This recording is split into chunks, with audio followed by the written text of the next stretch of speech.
Hi, and thank you for joining us today. I'm Phil Portman, the CEO of Texdrip. Today we have Nick Packard hosting our August webinar.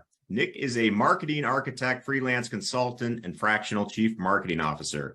He has over 15 years of experience in his field and is known for viral videos, driving customer engagement, and highly effective social media marketing strategies. Nick will be sharing his strategies of finding targeted people that matter to you, communicating in their language, and bringing them closer to your brand. Thank you for joining us today, Nick. Thanks so much for having me. All right, so I'm going to share my screen here, and we're going to talk about a lot of things social media related today. So we're going to dig right in and kind of go over what we're going to talk about today. And so the big things we're going to do first is give some data behind why we're doing what we're doing today. We're going to do some best practices, talk about what to post, organic reach, and kind of just some basics on social media. And we're going to end with the social matrix, which is all about like how to kind of take everything that we've talked about today and put it into action. So that's kind of our goals for today. Now, today is all about like just overloading you with some information. So if you have questions along the way, put them in the chat. Happy to kind of answer those as they come up, or, you know, obviously afterwards, if there's questions, reach out to me afterwards. But again, the idea today is to overload you a little bit to kind of get you thinking a little bit differently. And that's how we're going to roll. So a little bit about me. Again, Phil kind of gave a great intro there. I started my first company at 24. I've been doing what I've been doing for over 12 years now. I do every industry, so it doesn't matter what the industry is, because it's all kind of the same structural things that have to be set up along businesses. I've got lots of kids, 4 little girls. Came from a family of entrepreneurs, and of course, I used to be internet famous. So if you ever Google search me, Nick Packard, you will see some really ridiculous videos and things like that from my younger years when I used to be cool.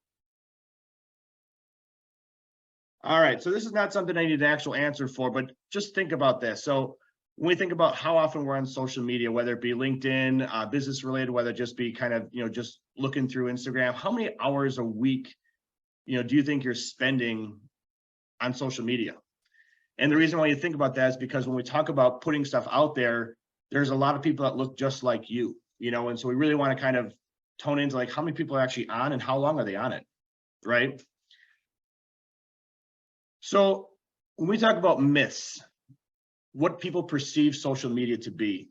So the first one is all about followers, right? So a lot of a common misunderstanding is that a company could say, hey, like I have a lot of followers, so like my social media is good. Well, that's not actually true, because followers don't mean anything if they're not interacting with your brand. You know, you can buy followers easily through targeted ads and just have people like your page, but if they're not interacting, if they're not doing things actively on your page, they're no good to you. If you're not getting information from them, or if they're not helping spread your name or your information, they're just no good to you. So, you know, followers don't really equate to sales.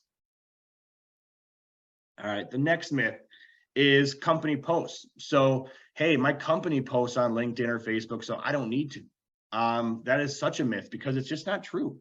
The thing is, your personal brand is even more important than your company brand. There's so much value in you posting versus your company.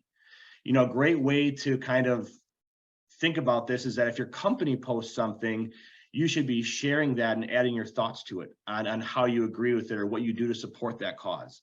So, you know, company posts is one thing, but being able to actually put things out there yourself is a whole nother story.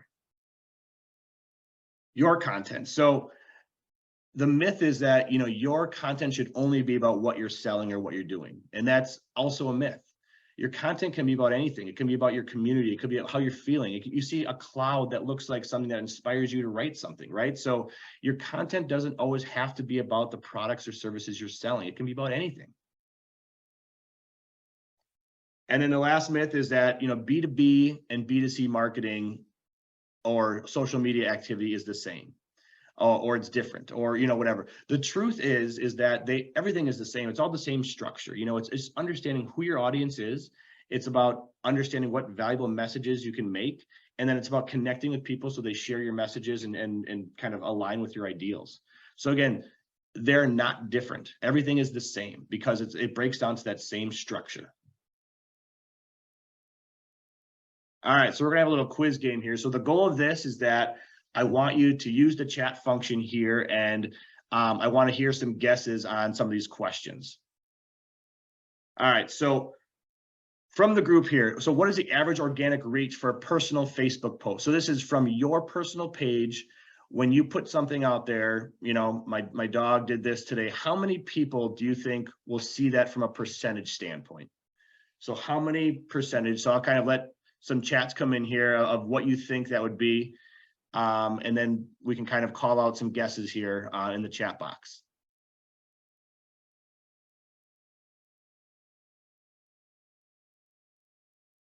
Let's see what we got here. 25%, 8%, 25, 10%, 10% across the board. Okay. Pretty good. Let's see what we got here. So the real answer for this one is 35%. So 35% of your friends or family or your audience is seeing your personal Facebook posts. So the next quiz here, we got average organic reach for a company Facebook post. So again, this is your company posting to their audience. Let's put some things in the chat here. Let's see what people think that the company Facebook post reach will be in a percentage. 5%, 10%, 4, 15, 1%. I like the 1% guess. All right. 5.2% of your page total likes. So this already starts telling a story on the difference of the value of your personal branding versus your company branding. There's much more reach with a personal branding versus your company. All right, so what is the average organic reach for a company LinkedIn post? So again, now we're jumping from Facebook to LinkedIn. So let's see in the chat, what do you think that is for LinkedIn company post? 25, 30%, 10%, 35, 12, great. All right, that answer is less than 3% of your page followers see your company post on LinkedIn. And then let's do personal LinkedIn posts. Put some of those things in the chat there. 15, 20, 1%. David with 38%. I like that. I like that. All right, 10%. 20% of your connections will see it. What percent of people access Facebook through their mobile devices? Again, let's chat this up here and see what we get here. So how many people, what percentage of people access Facebook through mobile device versus a desktop? 80%, 65%, 75%. All great guesses. 96% of people will access Facebook through their mobile devices. And then how many businesses use Instagram? What percentage of them? We'll put that in the chat. 30%, 12%, 75, 60%. 71% of businesses are now using Instagram. That number has jumped dramatically over the last couple of years. And then the last one here is how many minutes a day does the average user spend on social media? Let's put those in the chat here. 120 minutes, 60, 120, 240, 90, 30. Great. 59 minutes per day is what they're spending. And I've got one last bonus question here. What percent of Facebook users check their account daily? 96, 90, 100, 45, 74%. So why this data is important, it helps tell a story, first of all, on how your personal branding is much more effective and there's much more reach than on your company page. It also kind of tells you like people are on mobile devices. So it makes us think like, okay, if we're trying to lead them somewhere, so if we're putting a post that takes them to a website, for example, is that website mobile optimized? Is it friendly for that user to kind of visit and do what they want to do on a mobile device? It also tells us that businesses are growing and are adding new platforms like Instagram, also TikTok, things like that. So we need to consider those platforms to use. And then of course, how many times they're on it, 59 minutes per day, and they're checking it daily, 74%. That tells us the value that we could have and how many people are actually using these things. So that's why these data points are really important. All right, let's go here. Okay, so let's jump into some best practices. So these are things that I'd recommend at a really high level to help increase, your reach, or to help make it more interactive and things like that. So the first one is consistency, right? So it's all about, like, if you're posting once a month, you're not gonna get the traction you want. It's coming up with a schedule. A lot of businesses, what they'll do is they'll do a common post on Monday. They'll do a giveaway Monday. They'll do a wacky Wednesday or whatever. They'll have like a system in place so they're consistently producing content on a weekly basis. We'll get into a little bit later the frequency we can post, but again, consistency, just doing it, because the more you're putting information out there, the more available it is to be digested by other people. The next best practice is all about white space. So white space is really important, because if you notice some really long posts that don't have the correct spacing in between the lines or sentences, it becomes very hard to read. It becomes like a challenge where, inherently people are very lazy. And so if they see a bunch of words on a page, oh my God, I got to try to read this, right? Like, that's kind of the thought process there. And so what you want to do is, when you're making a longer post, you want to make sure you're adding enough white space in between thoughts or in between sentences so they can digest it easy.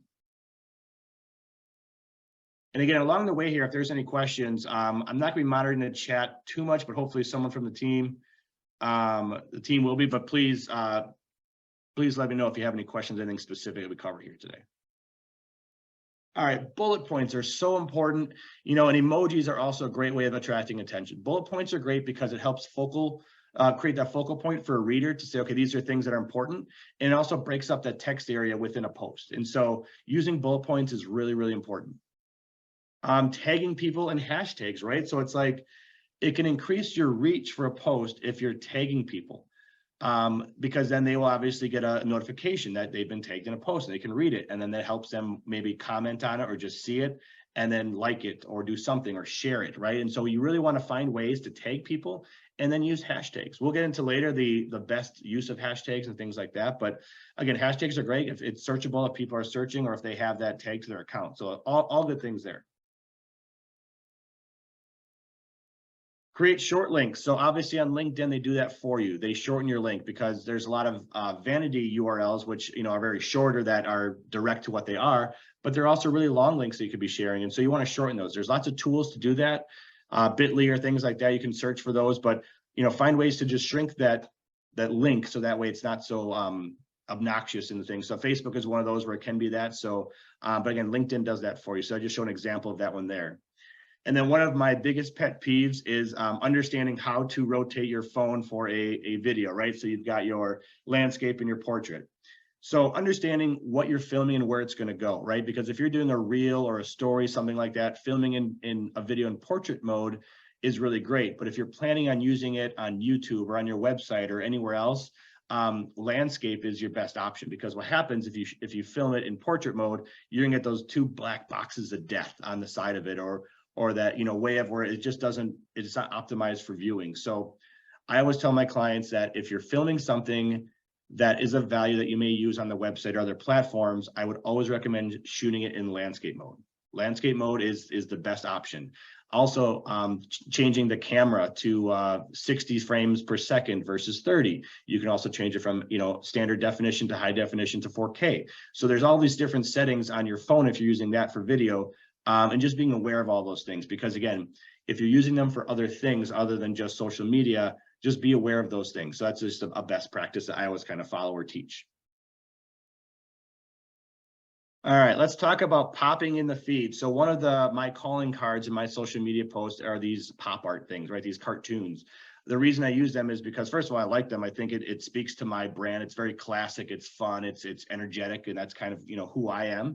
But also, it sticks out in the feed. If you see something like this in the feed, it's gonna attract your eye, right? So you want to find ways to do that, whether it be with emojis, whether it be with images or video or GIFs or whatever those things are. Finding ways to pop in the feed is really important. The most valuable thing I hope you can take away from today is this see more button. So everyone's kind of, seeing that to read more of the post, you have to click on that see more button. That's an extremely valuable button on social media. That is what tells LinkedIn or Facebook, tells the algorithm that there's interest in reading what you're writing. And so we'll get into the specifics on that in a little bit, but overall, when that button is clicked, it increases your reach, it increases the capability of your post being seen by more people. So that's a really kind of important thing to utilize when you're thinking about writing your content is that how can I tease them with enough content so that they click the see more button. So the example here is, I kind of tease it like the recession is starting. What are you doing to prepare yourself? Here are 3 things I'm doing and what I'm telling my clients, and then it cuts off. And so like I've teased them with enough information where they want to click see more, so they want to read the rest of the information. So a really important part of the process when you're thinking about like creating your social media posts. All right. Other best practices is stay on brand, know who you are. If you are an engineer thinker that, you're very technical and you're very this, be that. Find ways to post and be that person. If you are silly, goofy, fun, and like doing memes and things like that, be that person, because people will know if you're not that person. And so always stay on brand for yourself. And if you're a company posting, stay on brand who you are as a company. If you enjoy celebrating holidays or doing whatever, be that person. All right, so let's talk a little bit about what you should be posting, right? So when I think about social media and what you should be posting, I tell my clients very simply, define 3 goals. What do you want to happen? When you're posting something on social media, do you want them to go to your website? Do you want them to like it? Do you want them to comment? Like what do you want out of the deal? By defining that, it helps guide what content you should be putting out there, right? Because if it doesn't align with those 3 goals, why would you post it, right? So like putting a happy 4th of July, everybody, hope you have a great weekend. What goal does that accomplish? Does it accomplish them to go to their website? No. Does it get your branding out there? Probably not.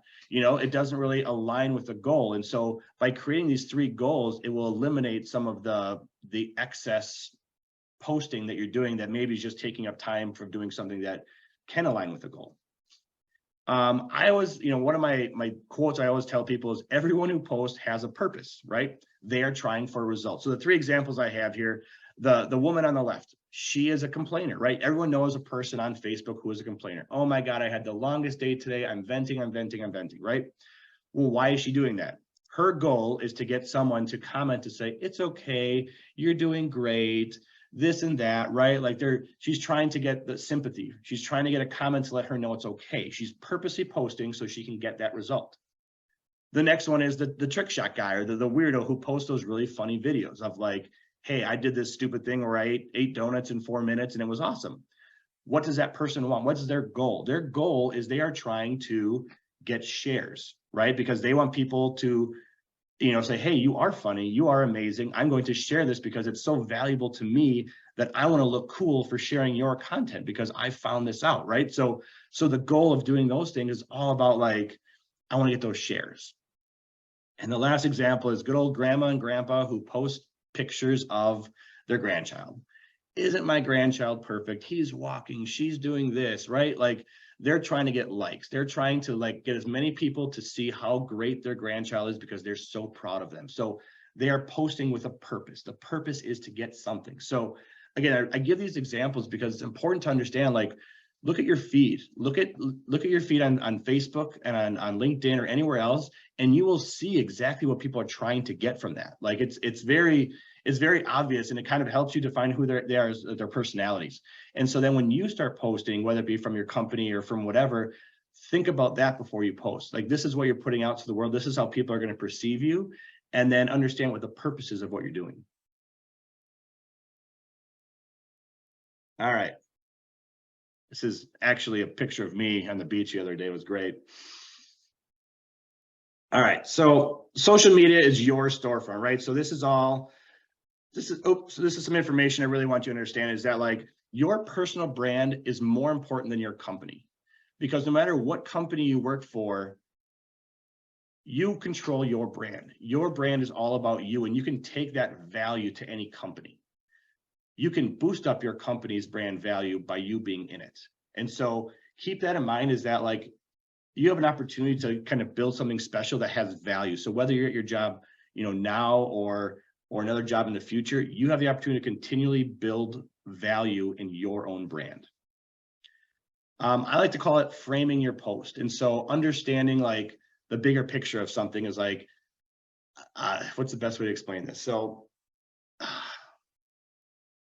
All right, so frame your post in the light of someone else seeing it. And so like help them get inside your head a little bit as far as like when you're framing something, an idea in your head, and put it in a way that people can kind of get inside your head a little bit.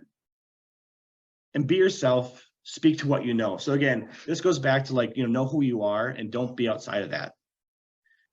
The thing I always tell my clients is err on the side of content, because what's going to happen, the more stuff you put out there, the more data there is going to be for you to learn from it, right? So it's like if I put out 3 videos, 2 GIFs, and 4 images, and I see that my interactions are highest on videos, I didn't really make a mistake by doing the other ones. I've learned from them. I've learned that the type of content that my audience digests the most or shares the most or does whatever the most to are these types of content. So the best thing you can do is just put stuff out there so that you learn from it.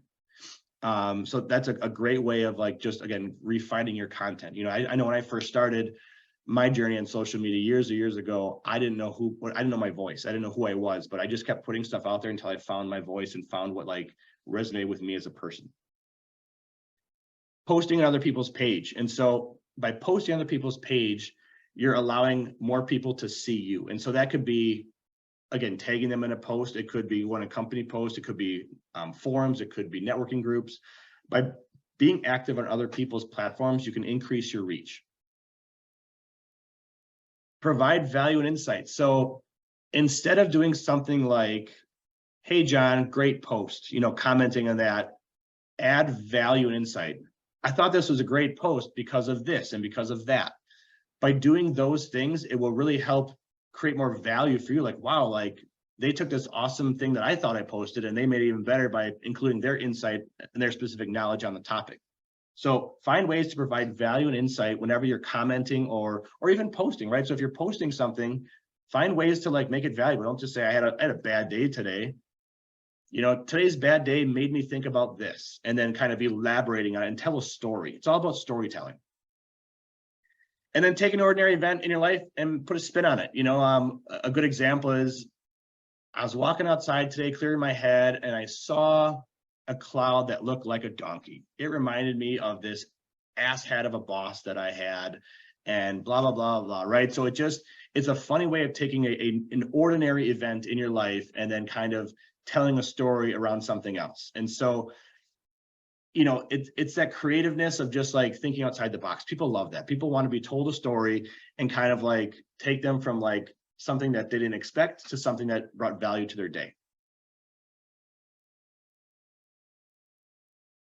All right, so let's jump into frequency. So this is how often we should post, right? And so this is like the beginner's guide of like, taking that step from like, I don't really post a whole lot to like, how do I start building my brand and start building my audiences? If social media is a larger part of your strategy or your plan for either your company or your personal brand, these numbers might be higher. But again, this is just for those people who are trying to take that next step from like not doing much to becoming more active. And so there's a big difference between the businesses and personal branding. So as you can kind of see on the list here, there is probably almost double the posts you should be doing personal branding versus your business. And it's really platform specific too. A lot of my clients will have very specific strategies for each channel. And so, a lot of companies use Facebook for hiring and company news and things like that. And then they use LinkedIn for like lead generation and things like that. So understand what platforms make the most sense for your audiences, and then create a strategy around each one of those. And then that will allow you to then understand what you should be posting and how often to each one of those.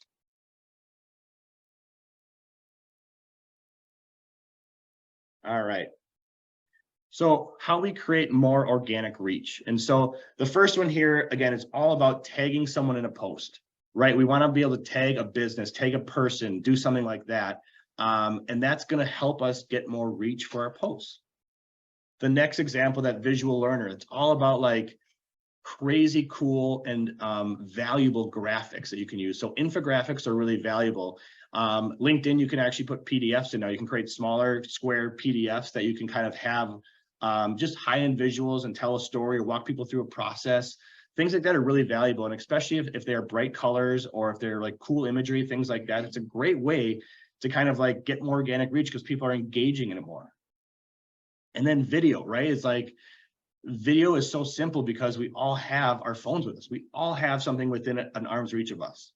And the quality of your video doesn't have to be great, but the content has to be good. So when you think about what you could potentially do, you've got your phone right there. You know, we all have webcams on our laptops. We can all create content with a video and make it really nice, you know. And again, it's not about the quality of the video. Yes, editing effects and having intro graphics and all those things are cool, but if you have just really good content that's just filmed in a decent way, that's gonna be really valuable to your audience as well. And then the last one on there is all about like responding, right? It's like if someone responds to your text or leaves a comment on it, thank them, comment back to them saying like, hey, that's great, you know, do this, do that. Like they're all great ways where you can kind of really engage with your audience on another level. That helps their organic reach. That helps more people see it because the algorithms read that as like, oh, wow, like this is valuable to a lot of people. They're commenting, they're interacting. We need to show this to more people.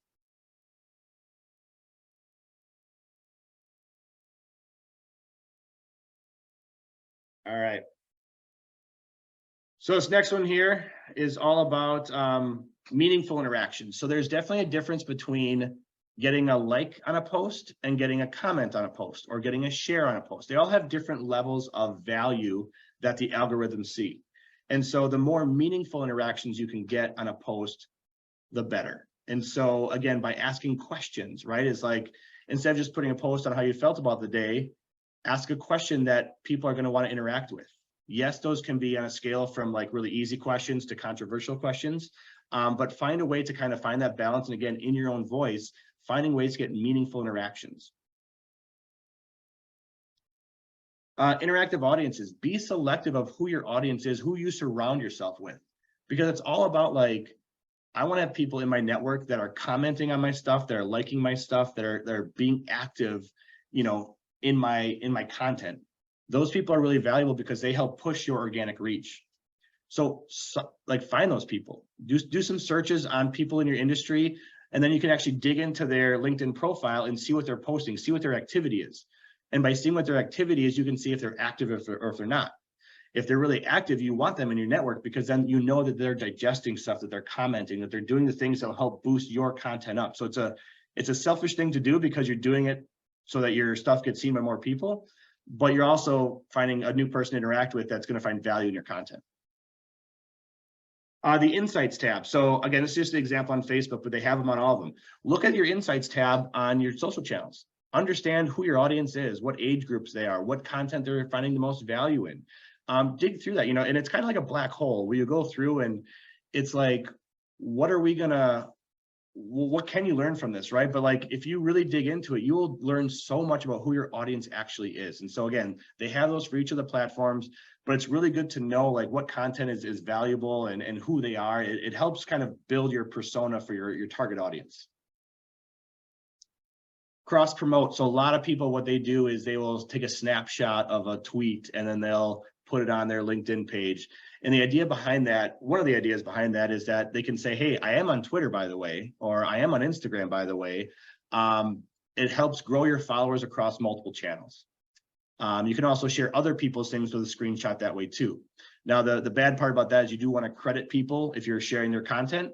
But again, most people use that idea of like a screenshot and share because it helps them know that like, hey, I am on Twitter, I am on this channel. So kind of keep that in mind too, is that like there's all these other ways to kind of let people know where else you are.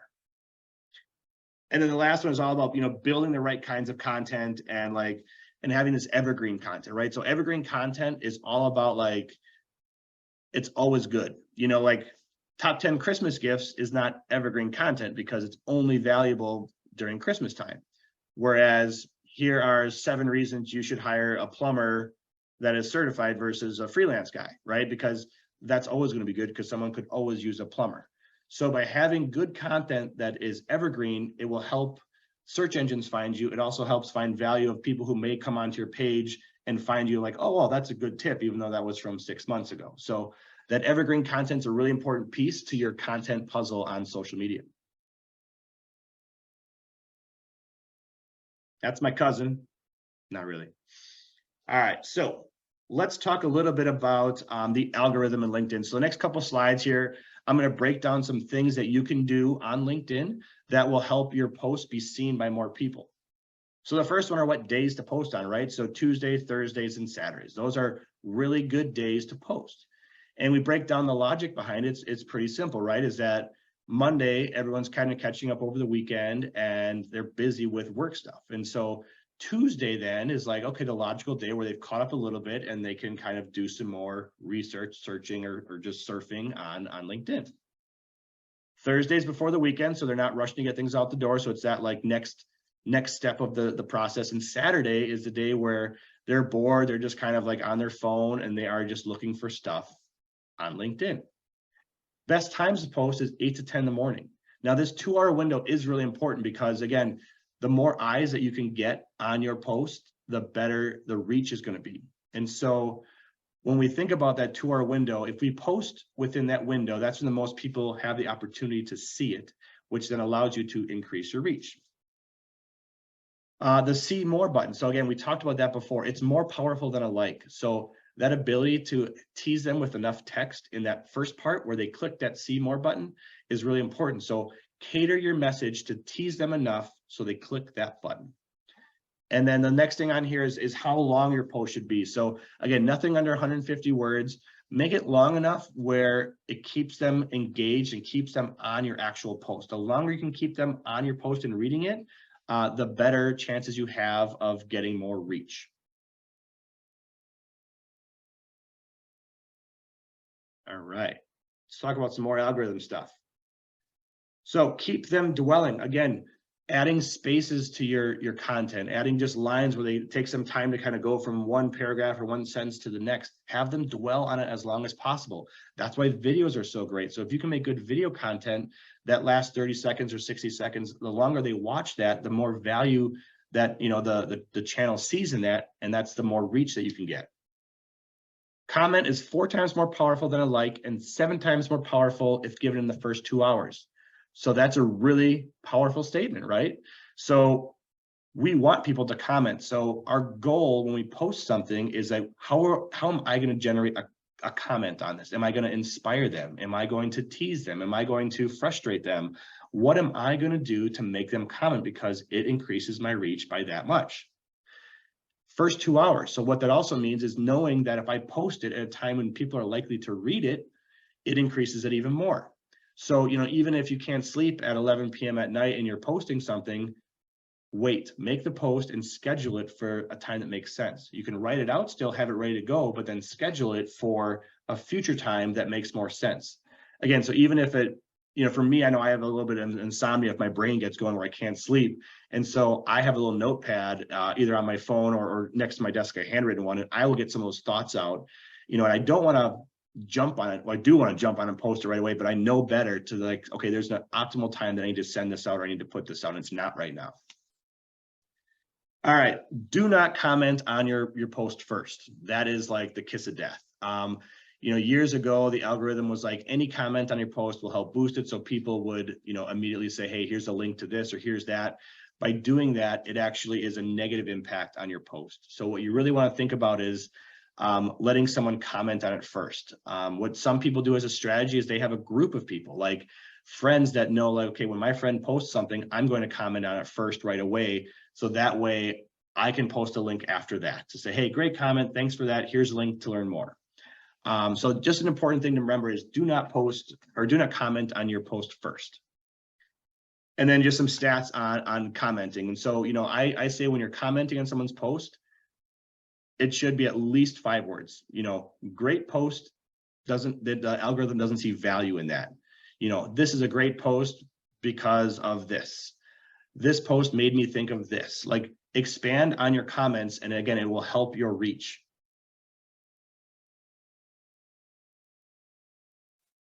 All right, some more algorithm stuff. So again, tag your it, right? Tag someone in your post. Now, you don't want to tag strangers in your post. You want to tag people that actually make sense for, that are in your network, that know you, and you want to not like corner them. You want to make it so that's an open-ended question of like, I read this great article on this. Hey, John Smith, what do you think about, this type of thing? Find ways to tag them in a way that will help boost their brand and help boost their, their like prestige or their whatever in the industry of like, hey, this is going to help them and it's going to help me. So tag them. Make good grammar. So The algorithm now is actually reading grammar and spelling. So if you are not having the correct grammar, or if you're having misspellings or things that are weird, the algorithm will actually pick that up and they will give you a negative reach on your posts. So posts, let's get kind of review. Posts that get reach, they have easy to read content. They encourage interaction by questions and good content. 3 or fewer hashtags. So a lot of people will load up on hashtags. Most platforms, 3 is your optimal number. And then tagging people that are likely to respond. So those are like your really good takeaways that you can have on here on how to be really effective on LinkedIn. And then keep in mind, you get rewarded for interactions by getting more reach. That is how they reward you. If you make good content, you get rewarded by more people seeing it. So that those numbers we talked about initially, those 30% or those, less than 5%, like you get rewarded. Those numbers get boosted the more of these things that you have. So I'm going to hop on the chat here real quick to see if there's any other questions. All right, great. Let's go on to here now. All right, so we're going to cover a couple quick things about Facebook ads. So I don't know how many of you actually place Facebook ads or not, but what we want to talk about here is like, what are some important things to know about Facebook ads? Is that the platform's always changing, right? They've got ability for custom reports. So you can really build out and understand like, what things are important to your business, what metrics are really important to you. So you can really customize those reports. They have lots of bots that like crawl these ads. And so the funny example I always give is that I had a client who was a home builder, and they placed an ad for a new construction worker. And one of the bullet points in the job ad was, must be able to erect a building, which is a very common thing that a carpenter should be able to do in building a home. However, the ad and the account were blocked because of the word erect in the description. So what that tells us is that these bots are very sensitive to specific words, so that when we're creating an ad or a job post or anything, we have to be very careful in the words that we're using. One of the biggest pieces of advice I can tell you is test and measure. That's all about just testing content out, testing audiences out, understanding the buy types. There's so many things that you can do with these ads. You're only going to learn if you try. And so test it out, measure it, figure out what's been working, and then do more of those things. All right, the quick 10-step guide, and this will be available. This presentation will be available afterwards if anyone wants it to kind of see what these are, but these are the quick 10-step guides to a Facebook ad. So that way, if you're looking to place an ad, these are the things to consider. The big things on here is that you're connecting your accounts, you're creating one. The objective is really important. Is like, do you want people to go to your website versus do you want people to comment, like, or share? The next thing on here is all about like your audience. Your audience is one of the most important parts of this, other than the creative. Is that like, who are you targeting with your ad? Is there a specific age group? Is there interest? Is there this, that? There's so many factors to do that. So kind of keep those in mind as you're placing your Facebook ad.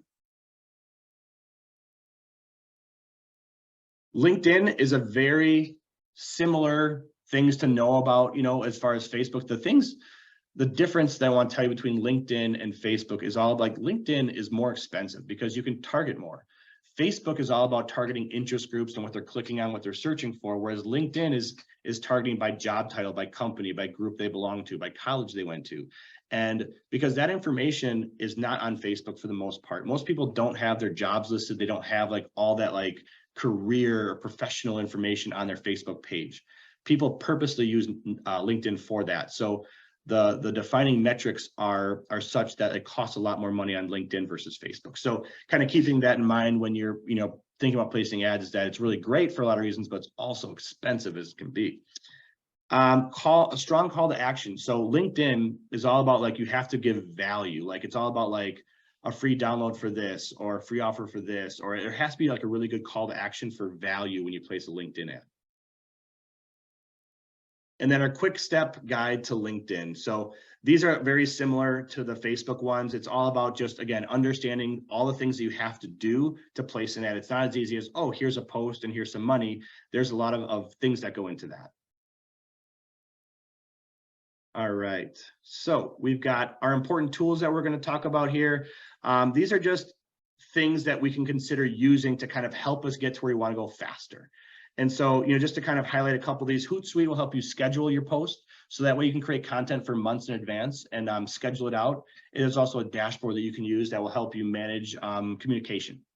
Some of the other ones here, remove.bg. That's a great one for removing background of images. It's just done in seconds. Let's see. Another one, Pexels and Unsplash. Those are great for free stock photography. We can go on there and grab some free images. And then Google Data Studio allows you to build dashboards to kind of like bring all the metrics together. So as far as like how much traffic am I getting on channel specific, our website, all that stuff, you can kind of build a custom dashboard. So these are all some great tools that you can use along the way. So one of the last things, we got 2 more things to cover here. So managing feedback. So community management, that's all about like understanding if someone's commenting on a post or if they're leaving you a bad review or a good review, like how can you tackle some of these different things here? But like your audience is an extension of your brand. And so you want to make sure that you're communicating with them, that they are helping sell you to other people. So key things to keep in mind is that always be responsive. Even if you get a bad review, the best thing that you can do is respond to it right away. I'm sorry that happened. Can we take this off platform? I want to make sure we make this right.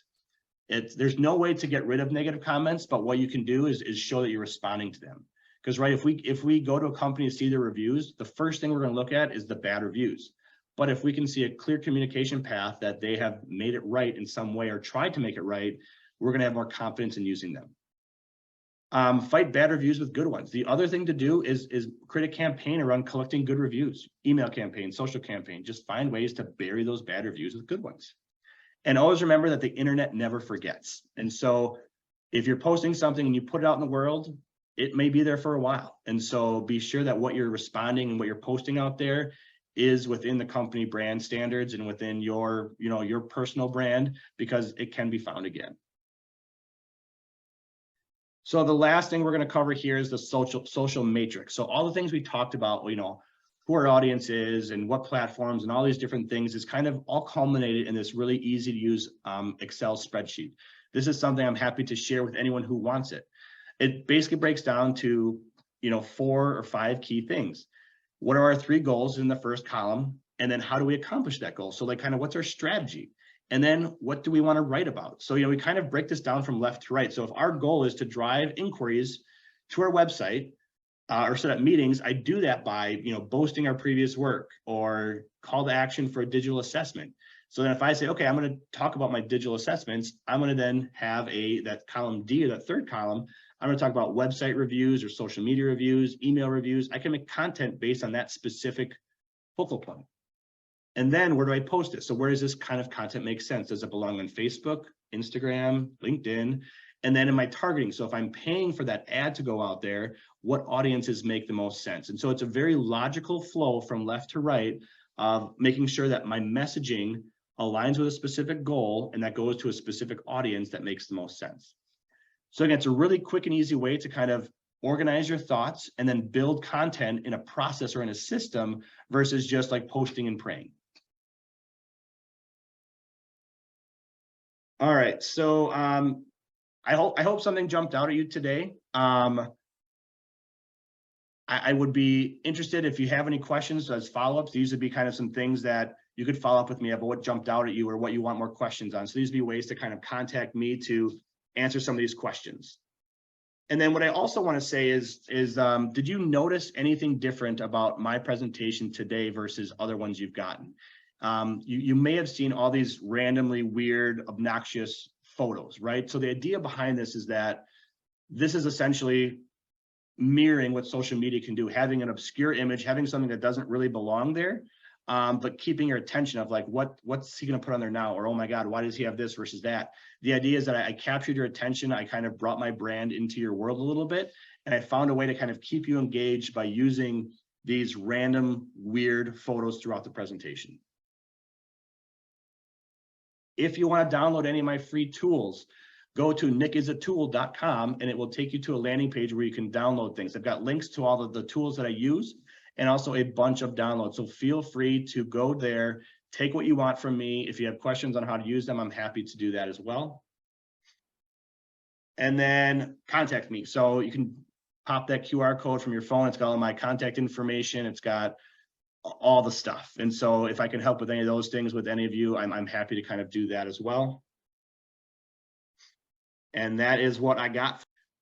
Thank you so much for kind of, sticking through and checking the stuff out. But like I said, I am a resource. I'm all about building my community through sharing value with other people. And so that's kind of my mission or my goal with social media or presentations like this. So Phil. Yeah, Nick, can we hit a few of the questions in here? So first one here regarding the recording being sent out. Yes, we'll be posting it to YouTube for anyone that wants to view it later. Is reach killed on a respective post if tagged people don't interact with it? And this is specifically for on LinkedIn. It will not be killed, but it won't be increased. So there's no negative to posting without them commenting, but there is a positive if they do. So I hope that kind of makes sense. This question's from me, actually. Does the read more, is that just come on when the message is long, or is there something you need to do specifically for that? Message is long. So some people, what they'll actually do is, even if it's a really short post, they'll add like a line with a period on 6 or 7 of those so that they have to still hit the read more button if it's a really short message. Got it. And you talked about the times for posting, that 8 to 10 a.m. Is that PST, MST, CST, Eastern? Local time. No matter where you are, it's not specific to a time zone. It's wherever your region is, wherever your content is. That's kind of like where your home base. Okay, so if you're in like Las Vegas though, and your audience is in Florida, then you should be posting the Eastern time zone or whatever. Correct. Yep. Okay. Absolutely. If there's any other questions, can you share the Excel spreadsheet for the social matrix and the YouTube link as well? Yep. So the nickisatool.com, I will have that uploaded on there. So if you go there, you can download that and many other things. I'll make sure that's on there. Usually the social matrix is one of my key things I use. I don't typically put that out there, but again, I want to make sure that you have that as a starting point for any of your social media strategies. Cool. Anybody else have any other questions we want to cover or ask Nick? You want to post in the chat?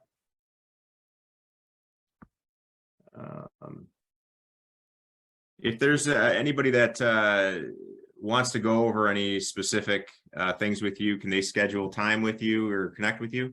Absolutely. So on my website, nickpackard.com, you can find a calendar link on there. You can click it, schedule time that works best for you, and we can talk through. And I do a 30-minute fix, I call it, where I can work with you on a specific issue for 30 minutes at no charge. And then we can kind of tackle any specific questions or issues you have. Great. Well, that looks like all the questions that we have. Thank you, everyone, for joining this month's webinar. Thank you, Nick, for your time and all your insight on social media. And we look forward to seeing you all next time. Awesome. Thank you.